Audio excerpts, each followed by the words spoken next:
I haven't recorded one of these videos for a while. I'm in a completely different place to last time. We've moved house and we now live in Wiltshire. I'm teaching people to knit and I've got my little YouTube channel where you can see some techniques and some of the basics. So today I'm going to show you how to purl. So when you're knitting the purl stitch, your working yarn needs to be at the front of your work. Obviously when we were knitting before, you had your yarn behind your knitting.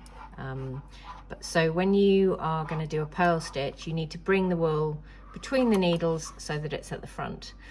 If you're starting a row, you'll just start with it at the front.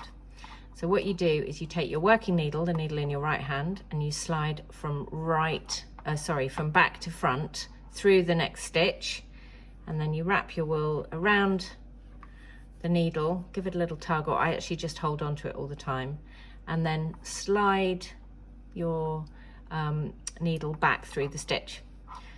So I'll show you that again. So you slide from back to front, then wrap the wool around anti-clockwise, slide your needle back through the stitch and slide it off the left-hand needle. So back to front, wrap the wool around, slide it back through and off. So there you go, that is the purl stitch.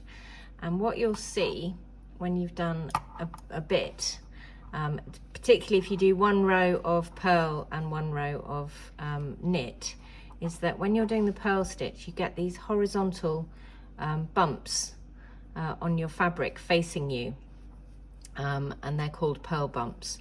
And when you're doing the knit stitch, I'll just turn my knitting over, you get a totally different, so it's like the front and the back of the stitch, you get these V's. That's basically all of knitting. Obviously there are other techniques, but the purl is generally the back stitch and knit is generally the front. So if you look at your a jumper or some knitted fabric, a hat or a scarf or something, you'll be able to see the difference between the front and the back. I'll show you in there. Those are basically little horizontal purl bumps. So there you go, that's the purl stitch.